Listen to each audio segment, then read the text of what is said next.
Welcome back to another video about everything I love about Star Wars. To celebrate the coming release of Andor, I thought it was appropriate to revisit Rogue One. Of course, I'll mostly be talking about the film, but I'll also be talking a bit about the novelization and comic adaptation, which I think both enhance the movie. That said, let's dive in.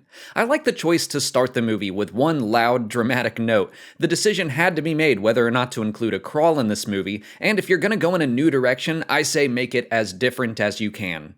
Death Troopers are great new designs. I feel like they've lost a bit of their edge in their other story appearances, but they live up to their name in Rogue One as far as I'm concerned. I remember being taken aback the first time we heard their mangled comms and really digging that. I love that Krennic's shuttle is not a standard Lambda class. He just has to be different. He needs his own special shuttle, he's got his hipster 3-shot blaster, he needs a cape on his uniform for no reason. I love the way he postures and tries to make himself seem more important than he is in so many ways.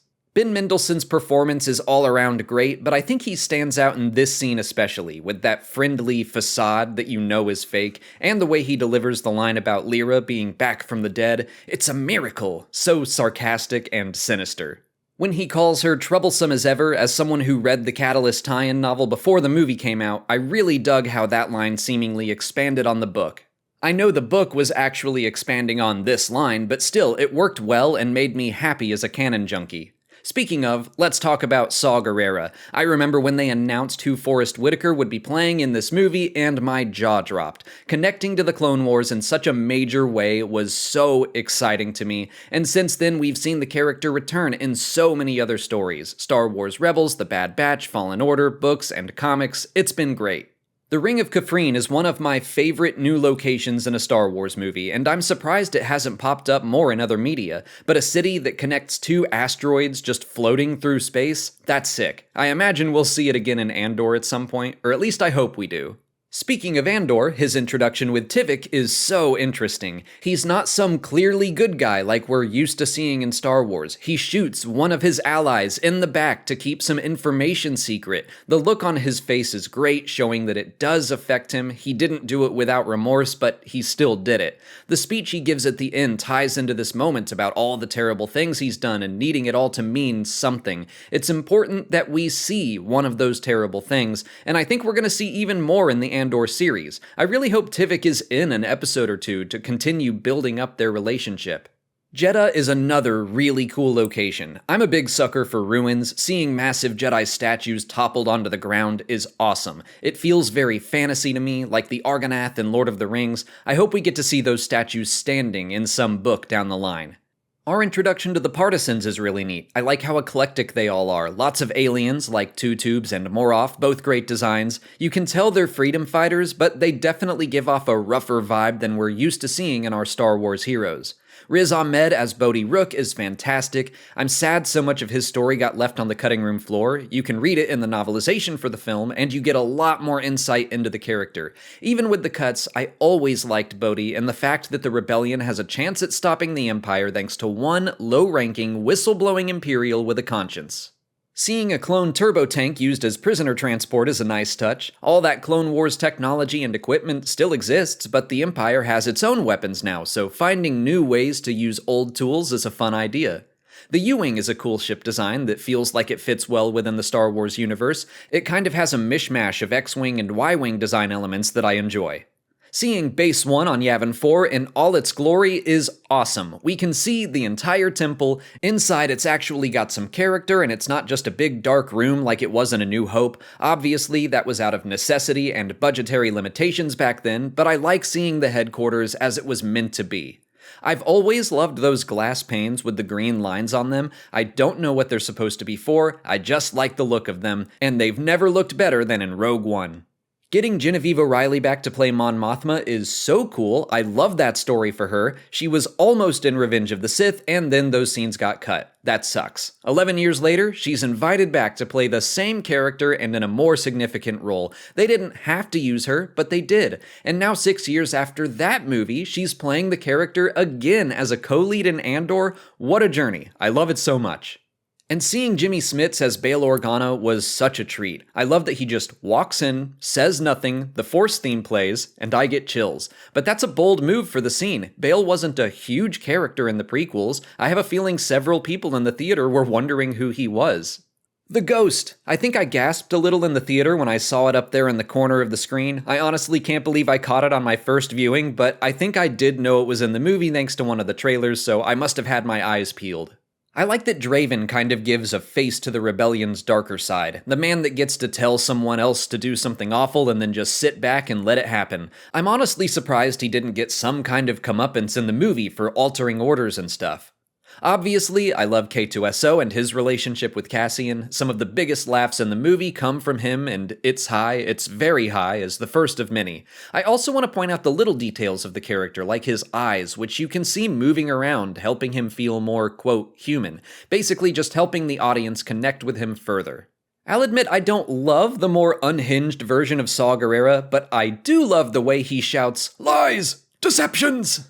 I also love that the visual guide ties his respiratory problems with the events of Star Wars Rebels and Saw's time spent on Geonosis. The shot of the Death Star's super laser dish being installed is so great, with the Star Destroyer coming out of a shadow, and then you realize what is casting that massive shadow. So cool.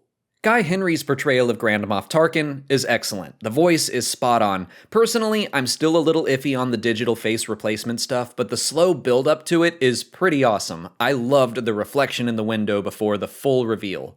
Coruscant. It is wild to me how little we've seen of our favorite city planet on screen since the Disney acquisition. Just little bits here or there, like in the Clone Wars or Obi-Wan Kenobi, but it seems like Andor is going to be the story to revisit Coruscant in the most meaningful way in recent memory.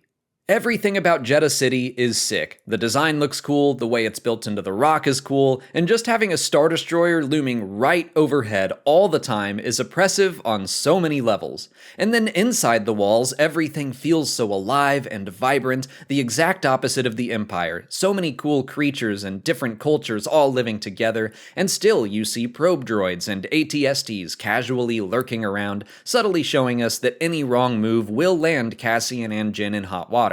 Again, I will take any chance we get to revisit this world in the past. I think it is so interesting. Okay, I'm not wild about the Ponda Baba Dr. Evazan cameo, but researching them in the visual guide for the movie was incredibly fun. Pablo Hidalgo wrote some really deep-cut references to their aliases, Rufu and Saki, which were their names in the Star Wars radio drama before they got official names. Anyway, Hidalgo placed these breadcrumbs throughout the visual guide that eventually revealed the pair were on Jeddah creating and selling the Decraniated. It was so much fun playing detective and piecing clues together throughout that book.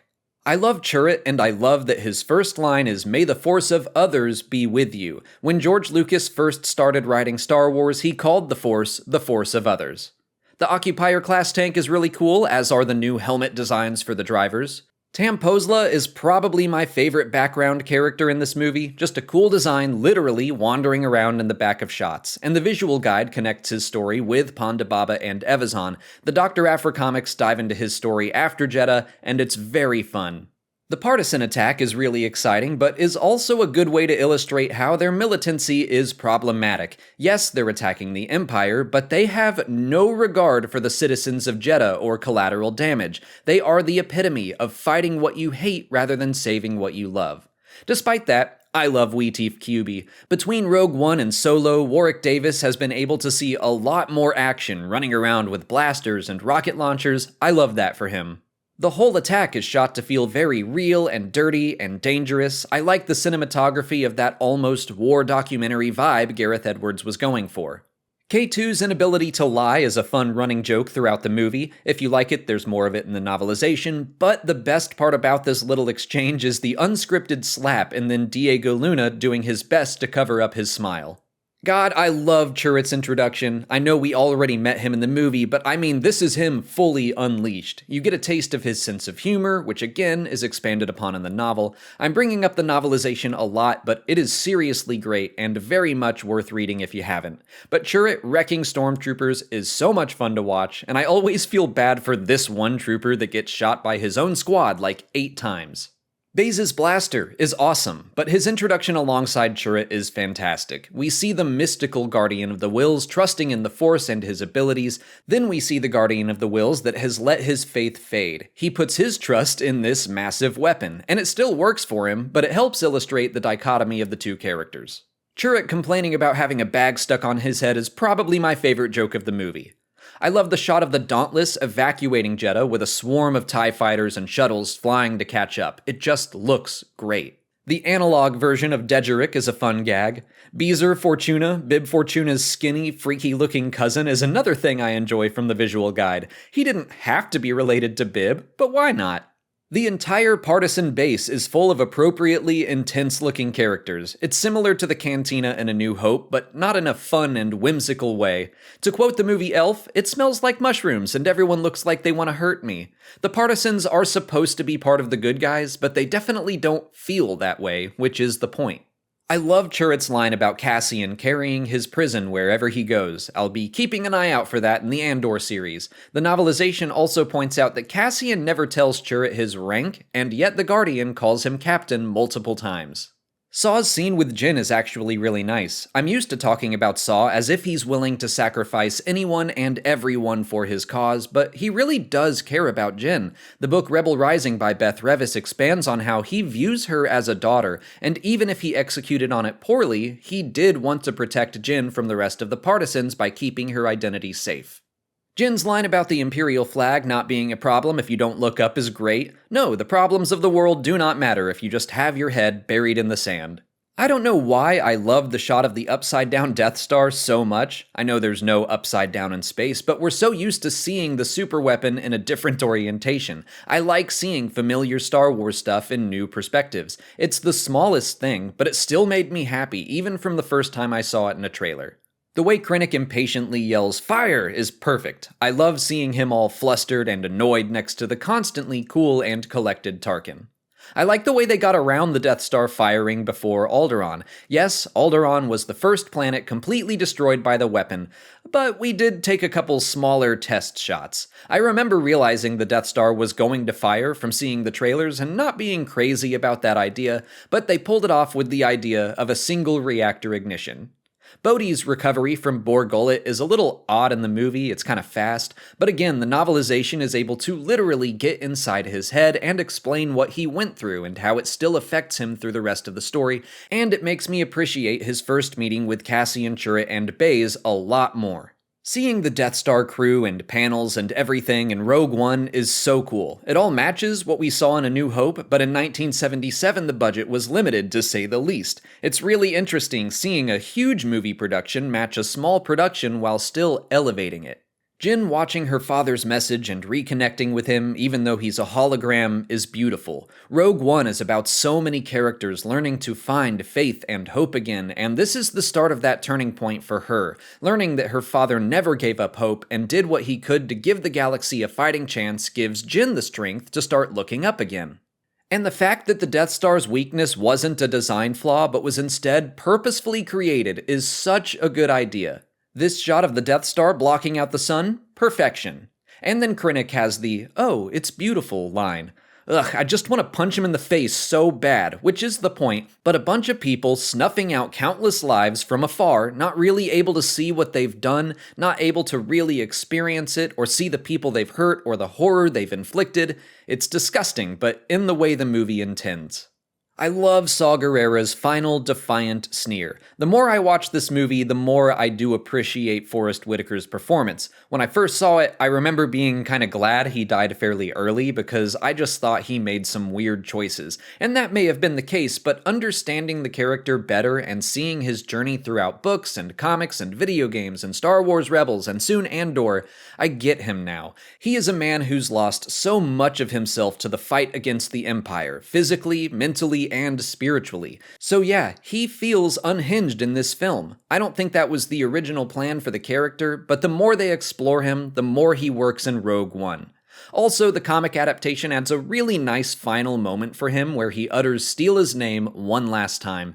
They couldn't have done that in the movie without confusing everyone, but I love that they took the time for it in the comic to connect it back to the Clone Wars. Again, we have another scene of unhinged Krennic versus the calm Tarkin. They're so great together, and I love seeing Tarkin get under Krennic's skin, seeing Krennic's desire for more and more power and recognition above his station. But that's the Empire. Tarkin will take credit because he can. They're not working together. It's not about cooperation, it's about who has the most control. K2's lines about their rising percentages of failure and Cassian trying to tell him he doesn't want to know is great. I cannot wait to see more of them together in Andor. Cassian's blaster rifle is really cool, a classic Star Wars model that has some additional configurations and modes. I love these shots of rebel starfighters taking off with traffic controllers and everything. It's a far cry from the original dots of light we saw in Star Wars taking off from the Yavin base. Chirrut's relationship with Baze is so good. Earlier they argue about whether it was the Force or Baze that saved Chirrut from the stormtroopers, but it can be both. Chirrut saying he doesn't need luck because he has Baze, that is him putting his trust in the Force of others, as he said earlier. There's a great scene in the novelization between Bodhi and K2 where they both talk about their shared experience of being Imperial and then having their programming or conscience changed thanks to Galen and Cassian. I love seeing Cassian make the choice to defy his orders. I feel like this is going to be a big moment for the character after the Andor series is over. I think we're going to see him go through this struggle with orders and right and wrong several times.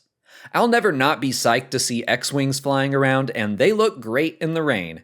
And seeing Y-Wings used as bombers on the big screen, excellent. That just feels like one of those things we always knew from reference materials and eventually books and video games that Y-Wings are bombers. But in movies, we've only ever really seen them act as any other starfighter. I love seeing them literally dropping bombs on Edu and then later on the shield gate at Scarif.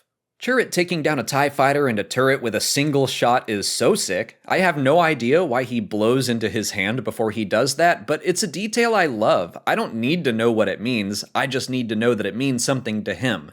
The Death Troopers having these very choreographed moves together is an interesting detail. It gives the sense that there is something different and off about them, even if we don't fully know what. I would like to yell at whoever wrote Galen's final line because it is so heartbreaking. I said this in my Attack of the Clones video, but whenever a character can't quite get out their final words, it kills me. Like when Shmi can't quite tell Anakin she loves him, or Theoden talking to Eowyn in Return of the King. Galen gets his last line out, but it's just to tell Jyn that he has more to say, and he can't because the Empire robbed them of that time. It is so sad. I love Bodhi taking out the stormtroopers as they escape Edu and K2 telling him, well, you're a rebel now. It builds well off the conversation they have in the novelization. Chirrut taking Jyn's hand is awesome. I don't think he knows exactly what happened to her, but he knows that she's hurting. Jyn and Cassian's discussion is great, and I think it's very telling to what we'll see in Andor. Obviously, there's the line about how he's been in the fight since he was 6 years old, but he also tells Jyn she isn't the only one who lost everything. That is ominous, to say the least. Fortress Vader. Man, this was cool to experience for the first time. The one planet that doesn't have a title card and just leaves us to go, wait, is that Mustafar? Wait, what is this Barad-dûr Lord of the Rings looking tower? What is going on? Is that Vader? We've spent so much time here now in the comics and in the Obi-Wan Kenobi series at this point that it kind of feels like we take it for granted, but this was wild to see for the first time. And the score playing a little hint of Vader's music from A New Hope is a nice touch. Back on Yavin 4, we've got a Biggs Darklighter sighting. It's honestly kind of iffy whether or not we should consider him to be in this movie, if that's canonically him, so to speak. It sounds like Lucasfilm is treating his deleted scenes from A New Hope as canon, so him being in Rogue One doesn't quite work, but I also think they shot scenes with a lookalike just in case. And yes, this background actor was seen in behind-the-scenes footage along with a Porkins lookalike, so I'm taking this as a win. Admiral Raddus is awesome. Stephen Stanton does a great job as his voice, and he's such a fun character addition to the Rebellion. I also love the detail that he and his aides are blue and white because they're from the Arctic regions of Mon Cala, whereas Admiral Akbar is from closer to the equator. Jyn's speech is great, and it's at the heart of Star Wars. There's nothing that can kill hope. Even when times feel evil and hard and overwhelming, hope survives, and when you're afraid that the future will never get any better, hope is the cure. That's literally from the Clone Wars. Fear is a disease, hope is its only cure. The call out for Hera Syndulla over the intercom is awesome. It was so cool as an Easter egg back then, and I can't believe we're about to see her in live action next year. Cassian's speech to Jyn is why I was always into the idea of Andor as a series. When people were whining about getting a story we didn't ask for or a story about a character we know is gonna die, I was looking at this speech as proof that the series, at the very least, had amazing potential. It's not out yet, I have no idea how it will turn out, but the idea of seeing this man's journey as part of the rebellion and as someone who had to go on a suicide mission to make everything he did count, to me, that's easily a character and a story worth exploring. The naming of Rogue One is a little silly and on the nose, but I ultimately love that Rogue Squadron took its name from the heroes of the rebellion that literally went rogue to save the galaxy. I love the vague references to Obi-Wan and Leia in the conversation between Mon Mothma and Bail Organa, and it plays even better after watching the Obi-Wan Kenobi series. I really like the shield gate. First, it's just cool, but it's also a good focal point for the space portion of the Battle of Scarif. I love all of the commandos that go down to Scarif's surface. I've done a whole video about how and why the Battle of Scarif works so well, but basically it's because we get to spend even a little bit of time with these people before they all start getting picked off. Even just their costumes give them a hint of character, so you start feeling connected to them. Some of them get a decent amount of focus, some of them get names. It's part of the reason I still think the Battle of Yavin is my favorite space battle, because we get time with the pilots. We get names and call signs. The battle feels real and personal. The Scarif space battle does that well too, but we'll talk about that later. Jyn's speech to all of them builds off her speech to the Council very well. Stealing the Death Star plans feels like an insurmountable task, but each individual step is possible. There is hope for every task, so we'll take the next chance and the next until we win or the chances are spent.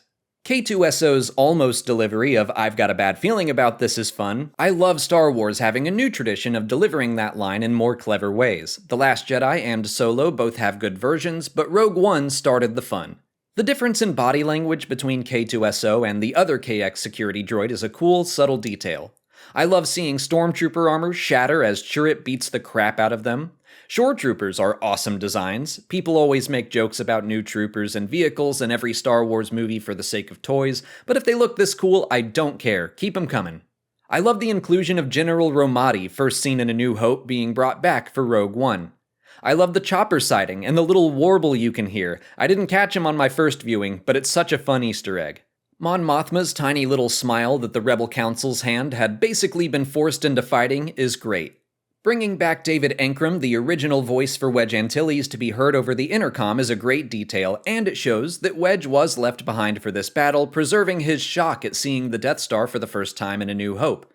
The appearance of the AT-ACT through the smoke is terrifyingly awesome, and I love Pow yelling Karabast, yet another Rebels reference. Also, just shout out to Pow in general, he's great. The shot of the Rebel fleet coming out of hyperspace gets me hyped every time. Blue Leader, aka General Antok Merrick, is my second favorite mustached pilot in the galaxy. I fell in love with him the moment I saw the behind-the-scenes footage of Ben Daniels gleefully sitting in his X-Wing cockpit. I nearly fell out of my chair when Red and Gold leaders reported in. The way they incorporated unused footage and dialogue from A New Hope is perfection, and the fact that they brought back Angus MacInnes to record new lines. Look, Rogue One is a little hit or miss with its fan service, but this is an absolute home run for me. The appearance of Sabine Wren's version of the Rebel crest on one of the pilot's helmets is so cool, but the banter between Blue Squadron quickly gets you drawn into their story and perspective. Like I mentioned earlier, this is why the Battle of Yavin works so well for me. I still have it as my gold standard for space battles, but the Battle of Scarif is an insanely close second. My heart ached for the first pilot casualties that crashed against the shield gate, and I literally just met them. Rogue One gets their pilots and their ground troopers so right, and obviously it's also able to do a lot more technologically speaking than could be created in 1977, which reminds me, I haven't really talked about those technological achievements made for this movie, how ILM would build environments and then allowed Gareth Edwards to find his shots in virtual reality as if he were walking around that environment with a camera. It makes for some absolutely awesome and unique camera moves in this battle. Blue Squadron saving the ground troops is a big fist-pumping moment, and Blue Leader's smile is everything to me. The shots of the X-Wings strafing the shield gate are so sick, and then Bistan taking down the AT-ACT from his U-Wing, also sick, and I gotta give props to Bistan the Space Monkey, I love his design. Blue Squadron hero shot, I love it. I'm trying to not say I love every shot of the Battle of Scarif, but I'm having a difficult time. And here's another one, that pilot that blows up the Star Destroyer's shield generator and then flies through the flames and dives back over the other side. I have definitely tried and failed to do that countless times in Star Wars Squadrons.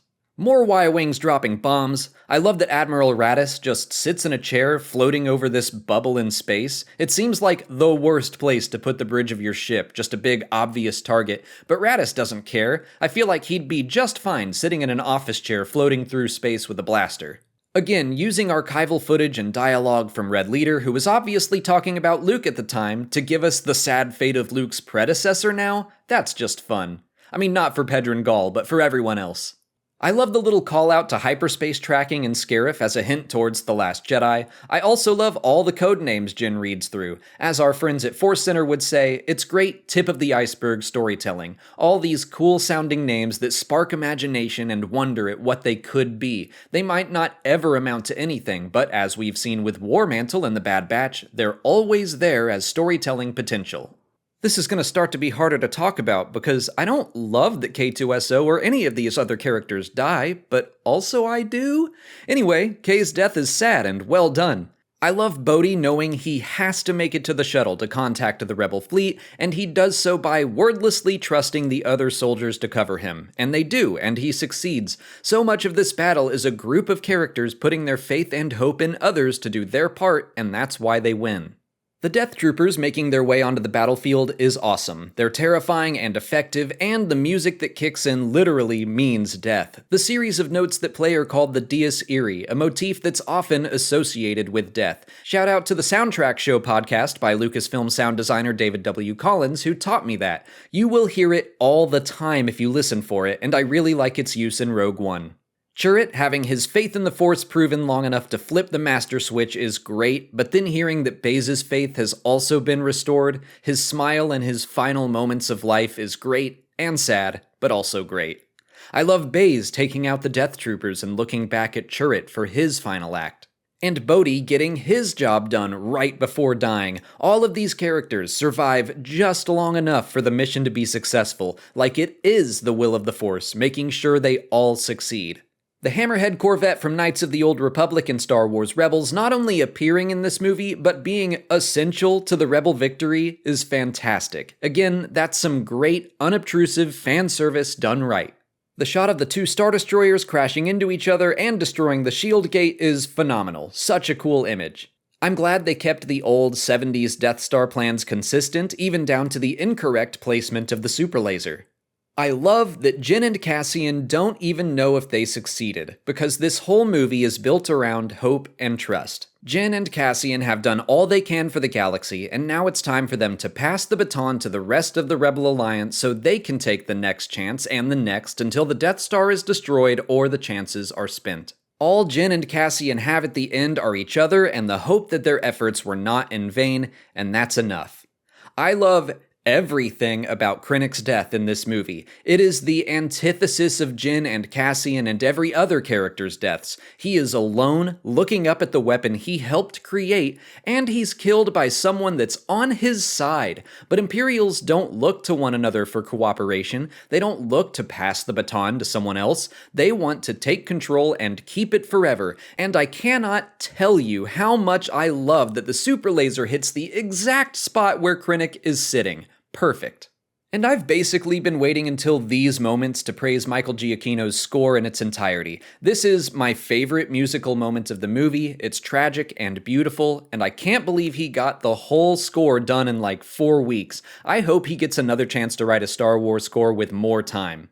Oh my god, Vader's Star Destroyer coming out of nowhere to obliterate the pieces of the Rebel fleet that didn't escape in time is so cool. And that's everything I love from Rogue One. Nothing else of note happens. Thanks for watching, and may the Force be with you. Okay, obviously I love the Vader moment. Again, if my chair didn't have a back on it, I would have fallen right out. I've seen some people saying this is a pure fan service moment, and I completely disagree. I mean, yeah, it's Vader being terrifying and awesome, but it also illustrates just how close this whole mission came to falling apart again, and that the rebellion has to finish the fight Jyn and Cassian started. The job is not done, and there are still many more chances to take, but despite all that terror and darkness, as Leia tells us in the end, there is always hope.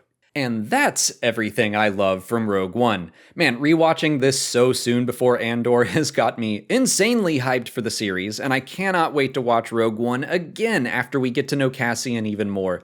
Let me know what your favorite moments from Rogue One are in the comments. If you want to see my other videos about everything I love in Star Wars, you can check out the playlist in the cards. If you haven't already, please like this video, subscribe to the channel for more Star Wars love, follow us on TikTok, Twitter, and Instagram, and consider checking out our Patreon page. As always, thanks for watching, and may the Force be with you.